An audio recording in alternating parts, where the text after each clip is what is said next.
50 million साल पहले भारत वैसा नहीं था जैसा हम आज जानते हैं। न यहाँ कोई शहर था, न खेती, न कोई सभ्यता, यहाँ तक कि इंसान भी नहीं। लेकिन एक दिन इसी जमीन पर किसी ने पहला कदम रखा था। वे हड़प्पा के लोग नहीं थे, न वैदिक काल के ऋषि, बल्कि उससे भी पहले हमारे पूर्वज। सवाल यह है, वे भारत में कब आए, कहां से आए, और क्या वे भारत के पहले इंसान थे? और सबसे बड़ा सवाल, क्या उन्हीं के वंशजों ने आगे चलकर हड़प्पा जैसी उन्नत सभ्यता को जन्म दिया? इन सवालों का जवाब समझने के लिए हमें समय में बहुत पीछे जाना होगा। इतना पीछे जब भारत खुद भी वैसा नहीं था जैसा आज है। एक ऐसी दुनिया की कल्पना कीजिए जहां इंसान तो क्या, हमारे पूर्वजों का भी कोई नामो निशान नहीं था। उस समय जिस जमीन पर आज हम खड़े हैं वो एशिया का हिस्सा ही नहीं थी। भारत एक अकेला टुकड़ा था जो अफ्रीका से टूटकर अलग हो चुका था। हजारों किलोमीटर दूर एक विशाल महासागर के बीचों बीच तैरता हुआ। लाखों सालों तक भारत एक विशाल जहाज की तरह पानी को चीरते हुए उत्तर की तरफ बढ़ता रहा। इसके सामने था एक विशाल समुद्र, टेथिस सागर। लेकिन जमीन के नीचे कुदरत की एक अदृश्य ताकत काम कर रही थी। धरती के भीतर मैग्मा उबल रहा था जो भारत को आगे धकेल रहा था। और फिर वो घड़ी आई जिसने दुनिया का नक्शा हमेशा के लिए बदल दिया।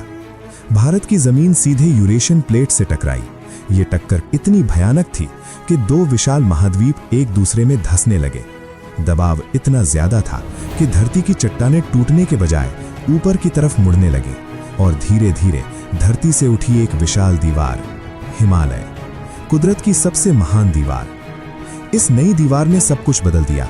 जो हवाएं पहले सीधे निकल जाती थीं, अब हिमालय ने उन्हें रोक लिया। और फिर भारत की प्यासी जमीन पर पहली मानसूनी बारिश हुई।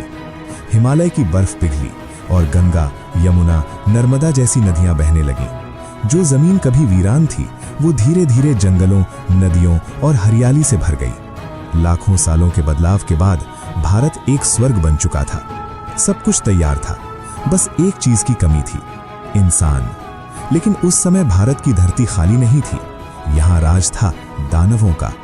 अगर आप उस समय के जंगल में चलते तो आपका सामना आज के हाथियों से नहीं बल्कि उनके प्राचीन पूर्वजों से होता। स्टेगोडॉन, एक ऐसा विशाल जीव जिसके दांत 10 फीट तक लंबे होते थे। जब ये चलता तो जमीन कांपती। नदियों में आज के मगरमच्छ नहीं बल्कि हेक्साप्रोटोडॉन जैसे विशाल दरियाई घोड़े तैरते थे। उनका आकार किसी ट्रक से कम नहीं था। ये दुनिया ताकतवर जानवरों की थी, कमजोर के लिए यहाँ कोई जगह नहीं थी। लेकिन इन्हीं जंगलों में एक नई कहानी शुरू होने वाली थी। लाखों साल पहले अफ्रीका की जमीन पर एक नई मानव प्रजाति उभरी, होमो इरेक्टस। यही वो इंसान था जिसने पहली बार पूरी तरह 2 पैरों पर चलना शुरू किया। वे न पूरी तरह वानर थे और न आधुनिक इंसान, लेकिन उनमें एक खास चीज थी, जिज्ञासा और भूख। भोजन की तलाश में वे अफ्रीका से बाहर निकल पड़े। न कोई नक्शा, न कोई मंजिल, बस पेट की आग जो उन्हें आगे बढ़ा रही थी। और करीब 15 से 20 लाख साल पहले उनमें से कुछ लोग भारत की धरती तक पहुंच गए। ये कोई कल्पना नहीं है, इसका सबूत भी मिलता है। चेन्नई के पास एक जगह है, अत्तिरमपक्कम। यहाँ वैज्ञानिकों को जमीन के नीचे पत्थर के औजार मिले। साधारण पत्थर नहीं, इन्हें तराशा गया था। जब उनकी उम्र जांची गई तो वैज्ञानिक भी चौंक गए। ये औजार करीब 15 लाख साल पुराने थे, यानी आधुनिक इंसान के जन्म से बहुत पहले यहाँ कोई था जो सोच सकता था। और फिर 1982 में मध्य प्रदेश की नर्मदा घाटी में एक और खोज हुई।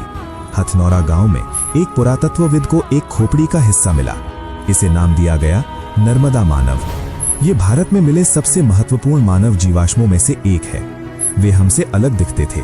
उनका माथा छोटा था लेकिन शरीर मजबूत, जबड़ा शक्तिशाली, आंखों के ऊपर उभरी हुई हड्डियां और हाथ में एक खास हथियार, हैंड एक्स, नाशपाती के आकार का पत्थर का औजार। यही उनका चाकू था, यही उनका हथौड़ा। और इन्हीं हथियारों के दम पर वे विशाल जानवरों का शिकार करते थे। लेकिन प्रकृति की कहानी कभी एक जैसी नहीं रहती। हजारों मील दूर इंडोनेशिया के सुमात्रा द्वीप के नीचे धरती के भीतर कुछ जाग रहा था, एक ज्वालामुखी। लेकिन साधारण नहीं, तोबा सुपर वोल्केनो। जब ये फटा तो ये मानव इतिहास की सबसे बड़ी ज्वालामुखी घटनाओं में से एक था। आसमान राख से भर गया, दिन में भी अंधेरा छा गया। राख हवा के साथ उड़कर भारत तक पहुंची। पेड़ पौधे मरने लगे, नदियां गंदी हो गईं और पृथ्वी पर छा गया वोल्केनिक विंटर। ठंड, भूख, अंधेरा और धीरे धीरे पुराने मानव गायब होने लगे। लेकिन कहानी यहीं खत्म नहीं हुई, क्योंकि अफ्रीका में एक नई मानव प्रजाति जीवित थी, होमो सेपियंस, यानी हम। भूख और बदलते मौसम ने उन्हें मजबूर किया, या तो वहीं रुककर खत्म हो जाएं या अनजान दुनिया की ओर बढ़ें। और उन्होंने दूसरा रास्ता चुना, समुद्र पार किया, रेगिस्तान पार किया और हजारों साल की यात्रा के बाद करीब 65,000 साल पहले उनके वंशज भारत की धरती पर पहुंचे। जब उन्होंने पहली बार यहां कदम रखा होगा तो उनके सामने था एक विशाल जंगल, घना, रहस्यमय, खतरनाक। रात में यहां सोना मतलब मौत को बुलाना। और तब इंसान को मिला उसका पहला घर, गुफाएं, भीमबेटका की गुफाएं। यहीं इंसान ने पहली बार खुद को सुरक्षित महसूस किया। यहीं आग जली और यही आग उनकी सबसे बड़ी सुरक्षा बनी। धीरे धीरे इंसान ने नए हथियार बनाए, छोटे पत्थर के ब्लेड, माइक्रोलिथ। अब शिकार आसान हो गया।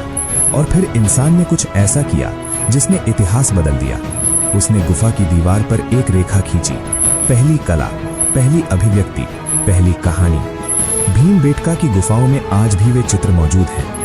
और यहीं से इंसान सिर्फ जीवित रहने वाला प्राणी नहीं रहा, वो सोचने लगा, सपने देखने लगा, पहचान बनाने लगा।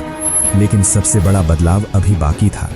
करीब 9,000 साल पहले इंसान ने भागना बंद किया, क्योंकि उसने खोज लिया था खेती। अब भोजन जंगल में नहीं, अपनी जमीन पर उगाया जा सकता था। गांव बने, समाज बना और फिर करीब 5,000 साल पहले भारत में जन्म हुआ दुनिया की सबसे उन्नत सभ्यताओं में से एक, सिंधु घाटी सभ्यता।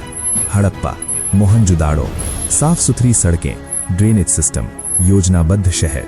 आज भी देखकर लोग हैरान रह जाते हैं। और शायद यही वो यात्रा है जो लाखों साल पहले एक छोटे कदम से शुरू हुई थी, भारत के पहले इंसान के कदम से।